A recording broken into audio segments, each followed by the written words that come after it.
We're on Avot Perek Dalid Mishnah Chaf, 20th Mishnah and 4th chapter in second Avot. Elisha ben Avuya Omer. It says Elisha ben Avuya. And this is the Elisha ben Avuya that turned into Acher. The Gemara tells us, the Mishnah tells us, that we know that he became an apostate. So they said that the Gahati explains that he was one of the 4 sages. The Gemara in Chagiga tells us that when Nichnas Lepardes, that means he engaged in the study of mysticism, and he emerged as an apostate. He was the Rebbe of Rabbi Meir, and they called him Acher. But he nonetheless, afterwards, Rabbi Meir still continued to learn from him. And he said that his students took the good and left off the chaff, his apostasy. A very interesting question.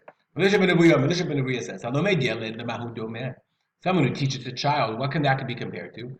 The diok tuval niyar chadash, like ink written on new paper. It sinks in, it has a place to settle, it has permanence. The halomed really means to teach. Halomed zaken lemaudom. Maybe teach an elder, an old person. What is that comparable to? The diok tuval niyar machuk, to ink that's written on paper that's machuk, that's already been erased. And when they erased it, they didn't erase. They cut out, and they could scrape off the ink. But obviously, it doesn't have its level of permanence. It can't sink in the same way. It doesn't have that level of like I said, permanence. Okay? Niyar chadash hu mitkayem. Right? Teaching or writing on new ink, mitkayem. It remains. The same thing is true of the stuff that you learn when you're a child. It is not forgotten.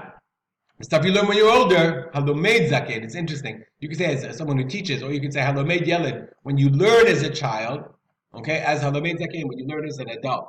For me, it's most true of the things that I learned. The Torah reading that I learned when I was a child, when I was a teenager, I remember it like it's today. But the stuff I learned after that, much less. Rabbi Yossi Bar Yehuda Ish Kfar Babli Omer, said Rabbi Yossi Bar Yehuda, man of Kfar Babli, the Babli village, Babylonian village, he said. What could it be? The person who learns from Ketanim. Ketanim are the small people, but it means not elders, young scholars. To what he's compared. The person who eats anavim kehot, unripened grapes, and drinks wine from the wine press. It didn't settle at all. What does that mean? That it's yain migito. 200 interpretations. Sheshmarav me'oravim bitochav. It's got the sediment mixed in. Kachachmat hayelet ha'arobet sfeikot yeshba.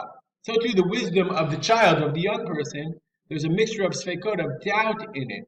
Others say that the wine of the God is sweet, but it's not settled. So too the teachings of young people. It sounds good at the beginning, but then it makes you sick. Same thing. And to what somebody who learns from elders, what it can be compared. The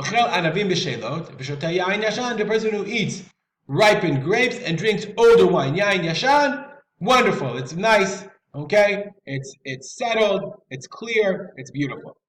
Rabbi says, Al tistakel, very famous statement of Rabbi. Al tistakel b'kankan ela b'ma sheyesh b'os. Don't look at the jug, rather look what's in it. Yesh kankan chadash malei yashan. There are some new jugs that are filled with old wine. V'yasham, but there are some old jugs, shafilu chadash ein bo. They don't have anything in it. You don't even have new wine in it. So all the Mefarshim say, Rabbi argues on. Rabbi Yossi Bar Yehuda said, don't learn from those young kids. Learn from the elders. Comes on Rabbi and says, stop looking at the kankan. Don't look at the age of the person. Rabbi Palig and Rabbi Yehuda. Rabbi argues on him. V'amar, he says, Ki kamosh yesh kankan chadash malei yain yashan. You can have a new jug with old wine. You can have a young scholar whose taste, whose wisdom, whose scholarship is like the wisdom of elders. And you have elders who have less wisdom than their young colleagues. Something to remember. Rabbi says, don't look at the wrapping, or as we say, don't judge a book by its cover. Some young people have a lot of interesting and important things to say. Stop here. Dedicate our learning to memory of my father, Rav Simcha ben Yitzchak Kalman. Have a good day.